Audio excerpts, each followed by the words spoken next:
አስገራሚ ገና ጨምርላችኋለሁ አሉ ጊዜ ስለሌለን ነው እንጂ በርካታ ይሄን በተመለከተ አባቶች አሉ ይሄ እኚ መነኩሴ አንደኛው ሲናገሩ ብዙ ሰው ታርጌት አድርጓቸዋል ስለ መነኩሴ ነው አንፖፑላር ናቸው እኚ መነኩሴ ምዕራብ ጎጃም በጣም ፖፑላር 800,000 ለፋኖ አሰጥተዋል ተብለው አሁን መነጋገሪያ ያወራው አብረን ነበር የሀገር ሽማግሌ ሆነን አስታርቁ ስንባል ነበር ፋኖ ነው ወደ አስገቡ ስንል ምንድነው ተውት እንጂ አሉን እኚ ኦሬዲ ውስጣቸው ሸፍቷል የሃይማኖት አባቶች ሽማግሌ ግሩፕ ሆነው ስማ ትበላለህ በፖለቲካ መጥፎ ነው ፖለቲካ ይበላሃል ተመልሶ ከዚህ ነገር ራስን አውጣ ብለውኝ እኔ ወጥቻለሁ ያሉ ሰው ደግሞ አስከትል የሰማቸዋል አሰማቸዋል ጉድ ነው ቀድም 800,000 ብር ከፈለ የሚባል የነበረው ቄስ እኮ ከኔ ጋራ የሀገር ሽማግሌ ነበር ጥንፈኛውን እየለመነ ሊያስገባ ከኛ ጋር እኔም በግሌ ምን እንዳሉ ልንገሮት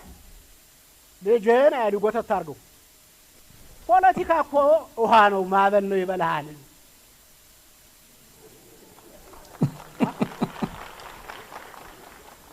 እሳት ነው ያነድሃል አርፈ ተቀመጥ ነው ያሉኝ እኔን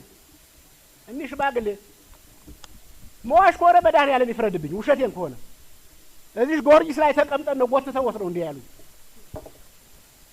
ስለዚህ እቺ ሀገር እያፈረሳት ያለ እያጋደለ ያለ ማን ነው አባ ፈጠነ መለኩሴ ሸፍቱት አይደል ግደል የሰላም መከላከያ መጥቷል እንዴ ያለ ታልገደልህ ያለ ልጆች ጨምሮ ሸፍቶ መለኩሴ አይል ዛሬ ሲገድል የሚውል ማተብን ፍታ ሃይማኖትን ቀይር ሚል መጥቷልሃልና ተለሳደዋለህ ይያለ አይደለም ውሸት ነው ይሄ ውሸት ነው ወይ መለኩሴ ያልሸፈተም እዚህ ከኛ ጅጋ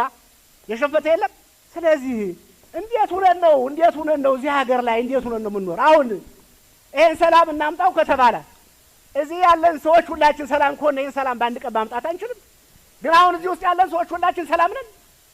እኔ በግል ያፍራለሁ ክቡር ጄኔራል የሀገር መከላከያ ሰራዊት እኛ ሀገር ላይ እንዲሁ ነው በመዋረዱ እንደ ውሻ እንደከፋው ውሻ ከበበው እየተባለ በጦርና በእንትን ከበበው እንዳሰደው እየተባለ ስንት ዳርፉርና ስንት ሀገር ሄዶ ሰላም አስከብሮ የመጣ መከላከያ ሰራዊት በእኛ ልጆች መደፈሩ መገደሉ አሳዝኖ ያፍራለሁ እጅግ በጣም አፍራለሁ ዛሬ ታባቱ ሊደርስ ነው ቀደም አንድ ወንድም ያቆሞ ሲናገር ነበር በየቤቱ ጉሩን ተቆርጦ የተቀመጠ አንዱ ጉሩ የተቆረጠ እኔ የትልቀት ልጅ ነው አንተ ባንዳ ያቢ ተላላኪ የብልጽግና እንትን ሲለኝ ነበር የትልቀት ልጅ ነው አንዱ ጉሩ የተቆረጠ ሚገርመው ተውዳ የሀገር ሽማግሌ ላይ ለምን ተብዬ ተውዳ እህት ያለቀሰች ያሰረች መብላት ለብለሽ አሽኔባ ገና ይደገማል አንደኛው ይደገም ይሄ ክፉ ነው ታላቅ እህቴ ልጅ ፋኖ ነው አንድ እግሩ ተቀምጦ ቤት አለ ተቆርጦ እና አንቺ ሌባ ብዬ ሰደብኳት ነው የሚለው እህቱን የብልጽግና ካድሬማ ይታያል እኮ ከፊቱ ይነበባል እኮ ከፊቱ ይነበባል ያማራ ገበሬ ይሄ ፊት አለው እንደ የለም እኮ መንገዱ የተዘጋበት ወፍጮ ቤቱ የተዘጋበት የሸቀጥ በአግባቡ ማያገኘው ቡና ስኳር በአግባቡ ወደ ገጠር አካባቢ ማያገኘው ገጠር እንደዚህ አይነት ፊት አለው እንደ የለም እኮ እውነትም ብልጽግና ነው አንተ ብልጽግና አንተ ባንዳ ይለኝ ነበር ይላል አሁን ይሄ የአማራ ቴሌቪዥን ነው ያጋለጠው እኔ አይደለም ከአማራ ቴሌቪዥን ያገኘው አስበልተውታል ምንም ጥርጥር የለውም እና ደስታው ይገልጻል የወንድ እህቴ ልጅ እንደዚህ ሆኖ አካሉ ጎሎ ብሎ ይቀልዳልና አንደኛው ልጅሽም እንደዛ ይቆረጣል አልኳት ነው የሚለው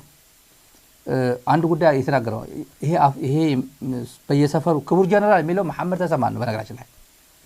ጀነራል መሐመድ ተሰማ ፊት የነበረው እና በየሰፈሩ ያሳዝነኛል ይሄ አፍሪካን ሰላም ያደረገ በየዳርፉሩ ዘምቶ የነበረ ኢትዮጵያ ሰራዊት ነው የብልጽግና ሰራዊት ነው ይሄ ኢትዮጵያ ሰራዊት ኢትዮጵያ ማለት ማን ነች ኢትዮጵያ ማን ነው አንድ ዩቲዩብ ላይ አላቅም የሆነ ፖድካስት ሁሉም ቢገነጠሉ ኢትዮጵያ አትፈርስም ኦሮሞ ከተገነጠለ ብቻ ነው ኢትዮጵያ ማትፈርሰው ሲል ነበር አንድ ዩቲዩብ ላይ ያለ ቲክቶክ ላይ ሰሞኑን በጣም ብዙ ሰው ሼር ያደረገው ነበር አንድ በሽተኛ ነው ምንድን ፖለቲከኛ እንኳን አይመስለኝም ግን እንደ ፓስተር ወይም ባለጊዜ አሁን ያሉት በየቦታው እየሄዱ አሰዳቢ የኦሮሞ ህዝብ አሰዳቢ ያሉ አይደል ትግራይ ቢገነጠል ኢትዮጵያ ትቀጥላለች፣ አማራ ቢገነጠል ኢትዮጵያ ትቀጥላለች፣ ሶማሌ ቢገነጠል ኢትዮጵያ ትቀጥላለች፣ ጠቅላላ ሁሉም ቢገነጠል ኢትዮጵያ ትቀጥላለች። አዲስ አበባ ኦሮሞ ቢገነጠል ግን በቃ ኢትዮጵያ ትበተናለች ይላል። ለዚህ ሰውዬ አዲስ አበባ ማለት ፊንፊኔ ነች። አዲስ አበባ ማለት ኦሮሚያ ኢትዮጵያ ማለት አዲስ አበባ ኢትዮጵያ ማለት ፊንፊኔ ነች እና ፊንፊኔ በቃ ሄድኳርተር እንደሚቀየር እንኳን አያውቅም።